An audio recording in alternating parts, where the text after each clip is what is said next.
Je suis content de vous retrouver. Il est toujours bon de se réunir autour de la parole de Dieu, de se rassembler pour chercher les leçons que le Seigneur veut nous communiquer dans ces temps troubles.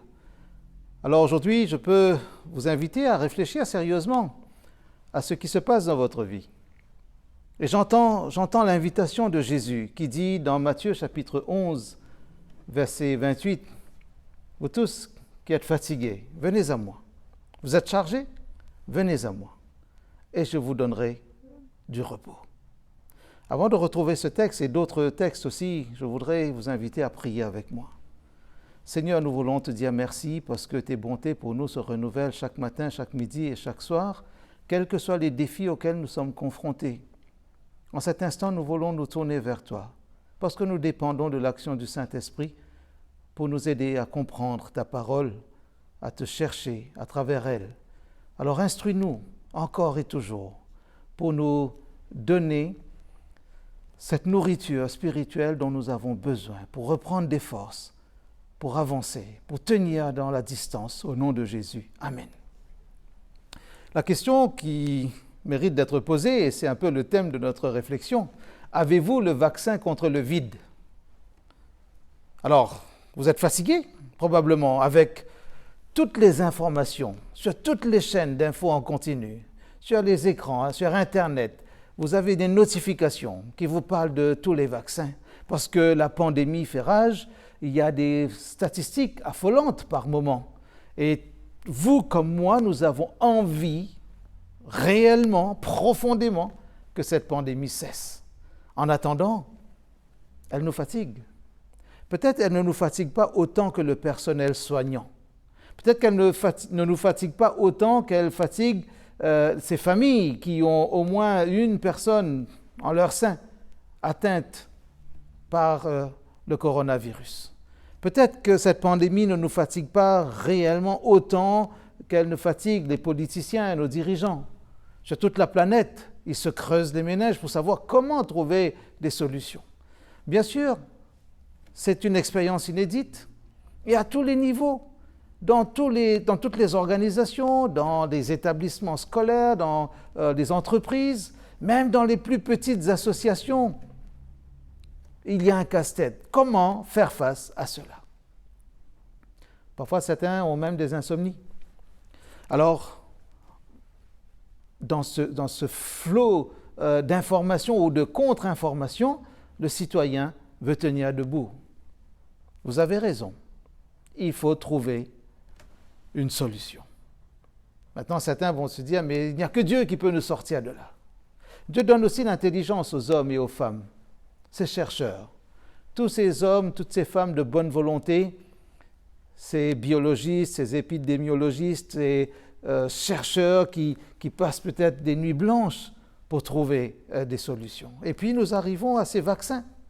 Nous arrivons à ces vaccins et il y a, bien sûr, pour stopper la maladie, pour stopper la pandémie et retrouver une vie normale, les chercheurs des laboratoires du monde entier se mobilisent pour développer des vaccins efficaces. C'est vrai, on a envie d'entendre dire que chaque vaccin a 100% d'efficacité pour lutter contre le Covid-19. En plus des mesures barrières, cette démarche ou cette campagne de vaccination permettrait aussi de maintenir l'impact de l'épidémie et de réduire la mortalité, et on espère bien à son niveau le plus bas. À ce jour, il y a 4 vaccins, comme vous le savez, qui occupent les esprits, en tout cas qui sont acceptés, reconnus, en tout cas en France. Le vaccin de Pfizer, Moderna, Janssen et puis AstraZeneca. Et bien sûr, chacun y va de sa lecture technique, scientifique, en disant ce vaccin-ci est préférable à l'autre, est plus efficace. Mais en tout cas, ces 4 noms sont là, disponibles pour nous. Et je crois qu'il est bon de savoir que des efforts réels sont faits pour protéger les plus vulnérables. Bon, aussi, maintenant, j'ai atteint l'âge qui permet d'avoir accès au vaccin. Mon tour viendra. Vaccinez-vous. N'hésitez pas. Il y a même des croyants parfois qui inventent toutes sortes de théories en disant « Est-ce que c'est bon de se faire vacciner? Est-ce qu'il n'y a pas… » Non, Vous savez, nous sommes dans une crise sanitaire, il faut des réponses sanitaires. Ne mettez pas du spirituel, même dans vos médicaments. Je le dis en étant prudent aussi, mais n'allez pas trop loin dans votre raisonnement en termes religieux, cela risque de vous faire paraître ridicule. Quand votre médecin vous fait une injection, vous ne lui demandez pas s'il a prié avant de le faire, n'est-ce pas? Vous lui faites confiance. Et puis nous vivons dans un monde fragile, un monde où beaucoup de méthodes sont aléatoires. Les résultats ne sont pas toujours satisfaisants dans tout ce que nous faisons.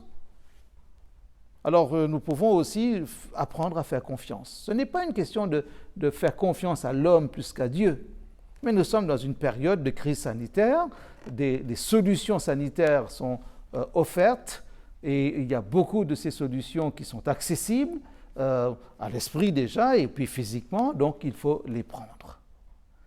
Maintenant, au-delà de la vaccination par rapport à cette crise, la question que nous nous posons aujourd'hui, quel est notre sentiment? Quel est notre état d'esprit?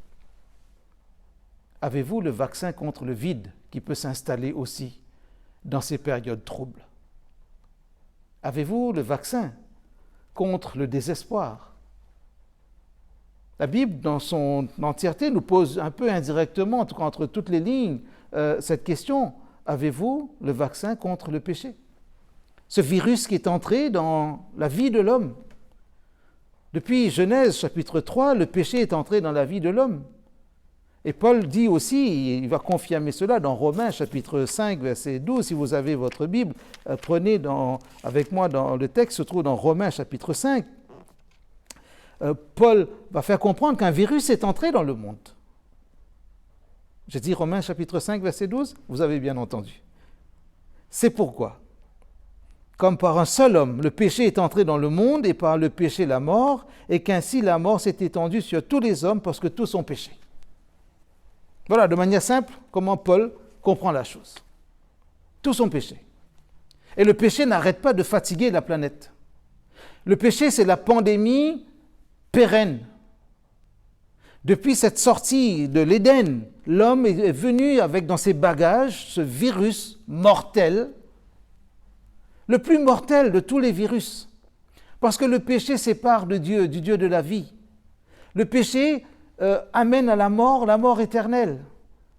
La vraie disparition totale de l'humain ne viendra pas par le coronavirus ou par toute autre maladie, j'ai envie de dire biologique, par rapport à tous ces effets secondaires ou directs. Il y a des virus qui sont mortels, c'est sûr.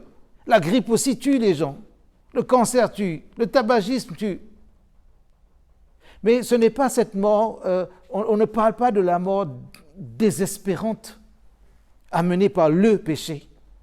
Le péché, le principe même du péché, si je peux m'exprimer ainsi, qui sépare de Dieu, qui a éloigné l'homme de l'arbre de la vie, dans ce fameux jardin d'Éden, ou jardin qui se trouvait en Éden pour être plus précis par rapport au texte du chapitre 2. Un vide s'est installé. Un vide s'est installé. Et cela fatigue les esprits. C'est pour cela que je voulais revenir à cette invitation de Jésus dans Matthieu chapitre 11, verset 28 et suivant.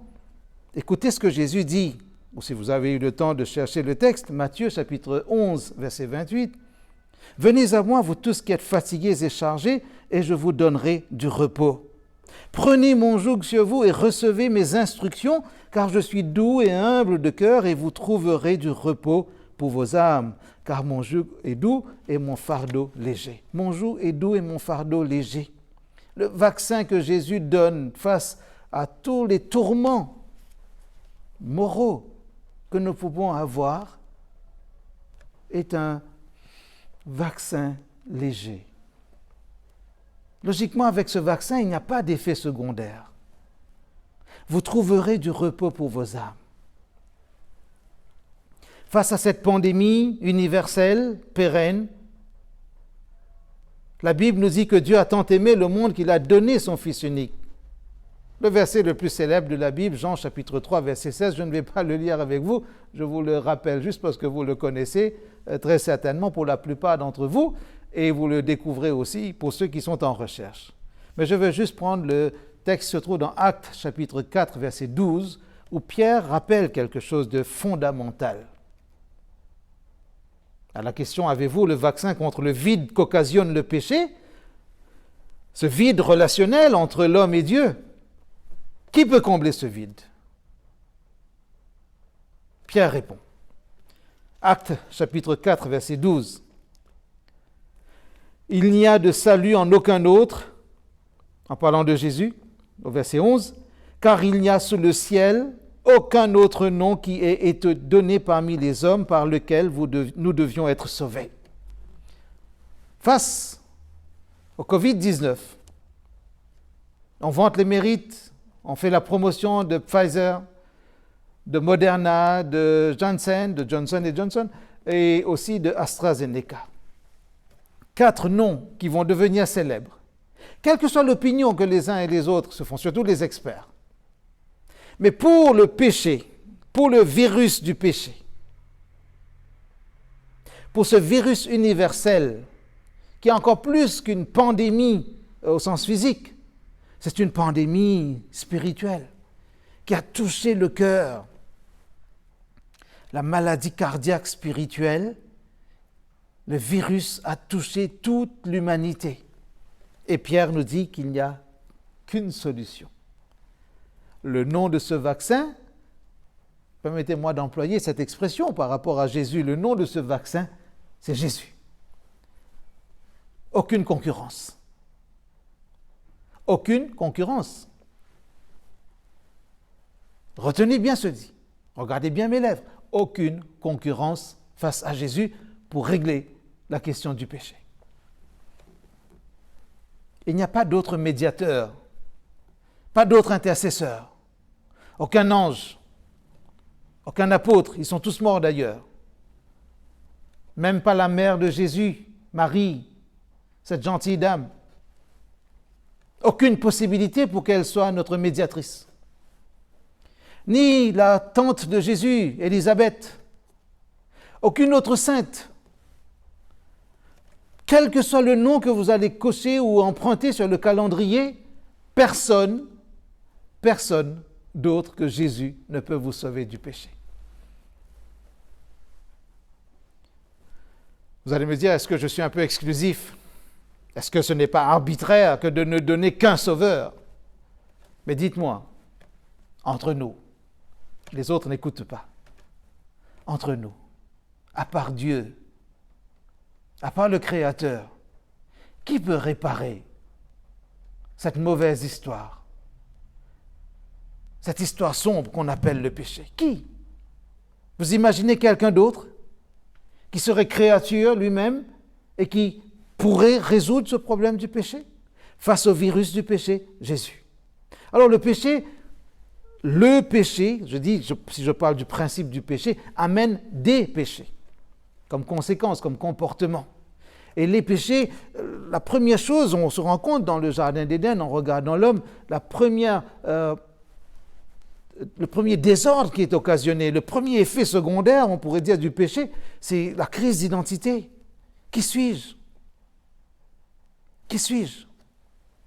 Et souvent, regardez au niveau de toutes les générations, la crise identitaire peut se poser. Ne pas savoir qui nous sommes. Ne pas avoir de l'estime de soi à un haut niveau. Et quand le niveau de l'estime de soi est très faible, on comprend jusqu'où le péché a pu abîmer l'humain. Le péché amène aussi comme effet secondaire des difficultés relationnelles. Quand vous lisez Genèse 3, vous voyez, cela se passe entre l'homme et sa femme, entre l'homme et Dieu, et cela pose problème. Relation aussi avec son environnement. Et quand vous écoutez tous les discours écologistes, vous vous rendez compte combien le péché a abîmé l'humanité et son environnement. Comme effet secondaire, parfois on pourrait même dire un effet direct, le péché a amené un désordre moral.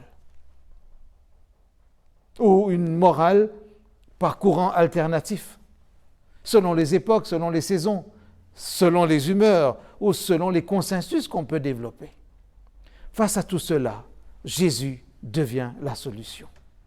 Avez-vous le vaccin contre le vide qu'occasionne le péché?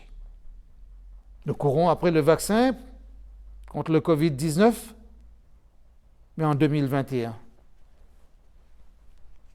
On ne parle pas de Covid-21, on n'a pas parlé de Covid-20. Mais on peut parler de ce vaccin aujourd'hui. Avez-vous besoin d'un vaccin contre le vide qu'occasionne l'absence, par exemple, de relation avec le Seigneur? Où en êtes-vous avec ce Seigneur? Quand l'homme avait pris le fruit défendu, Dieu vient et lui pose la question, où es-tu? On pourrait comprendre, en creusant cette question, on pourrait l'entendre de la manière suivante. Où en es-tu? Où en es-tu avec ton projet? Où en es-tu avec ton rêve de devenir comme des dieux? Où en es-tu avec toi-même? Est-ce que tu te reconnais dans ce projet? Qu'est-ce que cela t'a rapporté?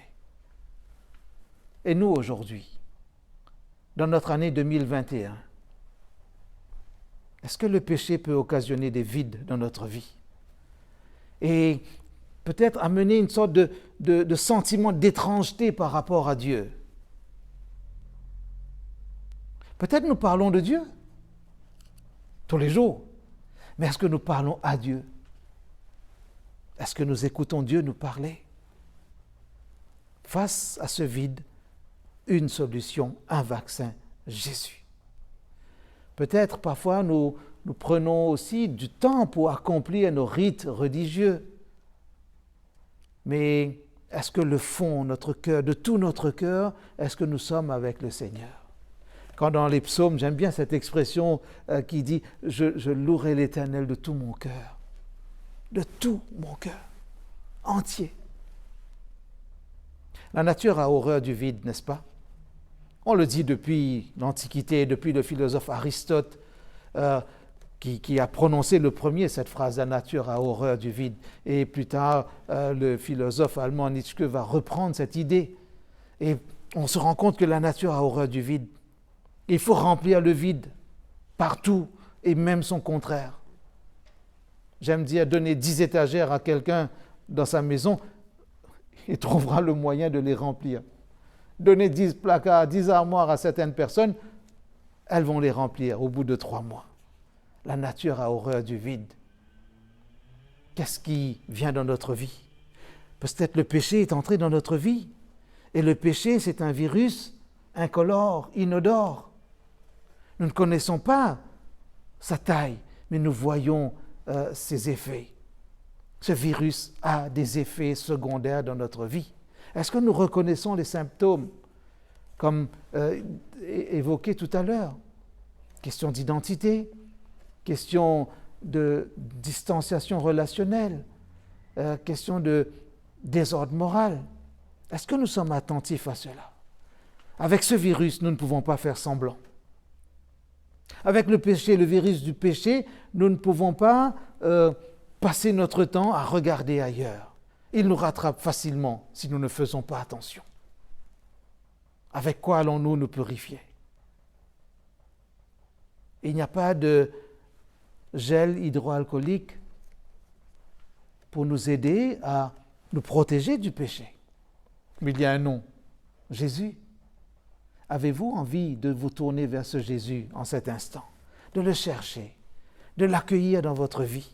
Dans Apocalypse chapitre 3, verset 20, il dit « Voici, je me tiens à la porte et je frappe.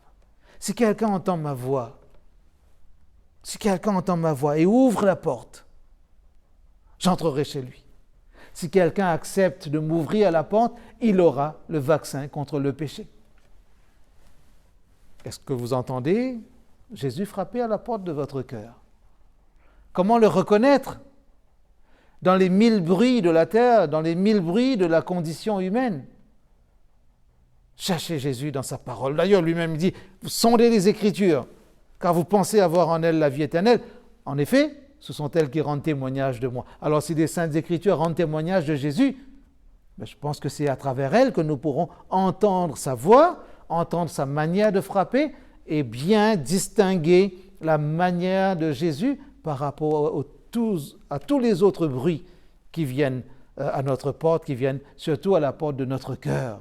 Aujourd'hui, peut-être qu'il y a de l'angoisse chez les nations, pour reprendre une expression biblique. Les hommes ne savent pas quoi faire. Il y a de la colère, il y a de la déception. Parfois même les syndicalistes se disputent entre eux, on l'a vu récemment. Ceux qui revendiquent encore des droits mais qui ne veulent pas agir au nom des devoirs, parfois ils sont dans la contradiction par rapport à leurs collègues des syndicats ou des groupes, j'allais dire parallèles, des groupes opposés ou d'autres partis. Regardez le désarroi chez les politiques qui sont à la recherche d'un candidat pour les présidentielles de 2022. La folie s'installe dans le cœur des hommes, surtout des leaders. Alors ils font des grandes déclarations, après ils doivent ravaler leur discours. Pourquoi? Parce qu'ils sont perdus. Ils ne savent pas qu'ils sont perdus dans leur propre ville. Ils sont perdus dans les couloirs du Parlement, de l'Assemblée nationale. Ils sont perdus dans leur programme, dans leur propre programme. Parce que l'homme croit pouvoir diriger cette planète pour longtemps, pour 1000 ans. La Bible dit à l'homme, fais attention, c'est Dieu qui donne le pouvoir à qui il veut. Relisez le livre de Daniel, enfin l'autre Daniel, et vous comprendrez que c'est Dieu qui a un regard sur cette planète. Quand Dieu voit les hommes dans l'angoisse, parce que le péché en entrant dans le monde a amené la mort, mais entre la mort et le péché de l'homme, combien de situations angoissantes, de crises d'identité. Combien de fois l'homme se sent dans un vide et le désespoir s'installe. Ce ne sont pas les antidépresseurs qui vont vous sauver du péché et de ses conséquences. Le péché amène la mort. Ce ne sont pas les médicaments. Le meilleur des médecins qui vous prescrirait avec la meilleure des ordonnances, le meilleur des médicaments, ne pourrait pas vous garantir une survie face au péché. Avez-vous le vaccin contre le vide? Avez-vous le vaccin contre le péché? Avez-vous le vaccin contre le désespoir? Avez-vous le vaccin contre l'angoisse? Avez-vous le vaccin contre peut-être tous ces courants philosophiques qui viennent se heurter à votre esprit ou qui se bousculent dans votre cerveau et vous ne savez pas quel courant emprunter? Et à force de ne pas savoir, vous vous laissez emporter par le premier courant qui passe. Le monde court dans tous les sens, quitte à perdre son bon sens. Et parfois même les croyants se trouvent emportés dans ce flot de pensée. Courir sans savoir où nous allons. Pourquoi courez-vous? Tout le monde court. Qu'est-ce qu'il y a là-bas? Je ne sais pas. Mais parce que tout le monde le fait, je le fais. Pendant combien d'années nous allons vivre par mimétisme? Pendant combien d'années nous allons faire les mêmes gestes? Maintenant, on a envie de dire faire les mêmes clics ou même double clic. Connectés, mais à quoi? La technologie dans nos foyers, au bout de nos mains, pourquoi faire? Où est-ce que tout cela va nous mener? Oui, nous sommes dans une période de crise, pas seulement de crise sanitaire, mais peut-être nous sommes dans une période de crise morale. Dites-le à quelqu'un. Et si cette personne a aussi ce sentiment de vide, posez-lui la question, as-tu le vaccin contre ce vide? Alors ce vaccin ne se trouve pas dans une petite bouteille. Ne se transmet pas par injection. Ce vaccin se reçoit. En recevant Jésus-Christ, vous recevrez ce vaccin. Apprenez à être authentique dans votre démarche. Apprenez à chercher l'essentiel. Matthieu chapitre 6, verset 33. L'essentiel, c'est le royaume de Dieu. Une fois la pandémie calmée, qu'est-ce que vous allez devenir? Reprendre les mêmes gestes, la même routine? Laissez Jésus entrer dans votre vie. Parce que quand vous laissez Jésus entrer dans votre vie, c'est la vie que vous laissez entrer dans votre vie, dans votre histoire, dans votre existence. Mais quelle vie? Je ne parle pas d'une vie de confort, de luxe, matériel. Je parle de la vie éternelle. Pour terminer, je vais prendre un dernier texte dans 1 Jean chapitre 5. J'aime bien ce texte parce que pour moi, cela me donne la garantie que le véritable vaccin contre le vide existentiel, contre le vide philosophique, Tous les philosophes sont morts. Ils sont devenus poussière. Même des philosophes qui ont mal influencé la société. Oui, j'ose le dire, il y en a qui ont mal influencé la société, comme Jean-Paul Sartre et autres, tous les existentialistes, les nihilistes. Qu'est-ce qu'ils ont amené? Ils ont produit du vide dans le cerveau des humains.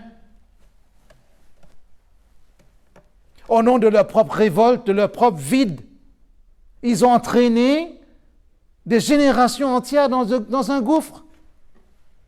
Quelle espérance pour l'humanité! Et ils ont enfermé les gens dans cette formule que j'aime souvent utiliser, naître, vivre et mourir. Avez-vous un vaccin contre ce vide? Oui, maintenant vous pourrez dire, j'ai un vaccin contre ce vide. Et ce vaccin, quel est son nom? Jésus. Qui le fabrique, ce vaccin? Il ne se fabrique pas. C'est le Seigneur, le Tout-Puissant, qui vient vers nous. J'ai dit 1 Jean chapitre 5? Allons dire ce texte, à partir du verset 10. Celui qui croit au Fils de Dieu a ce témoignage en lui-même. Celui qui ne croit pas Dieu le fait menteur, puisqu'il ne croit pas au témoignage que Dieu a rendu à son Fils. Attention, c'est très profond ce qui vient d'être dit ou lu. Celui qui ne croit pas Dieu le fait menteur.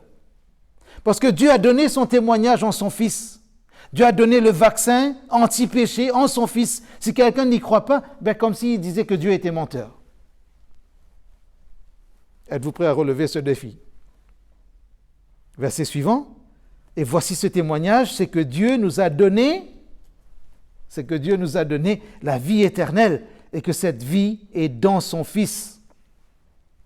Et l'apogée de cette déclaration, verset 12, celui qui a le Fils a la vie. Celui qui n'a pas le Fils de Dieu n'a pas la vie.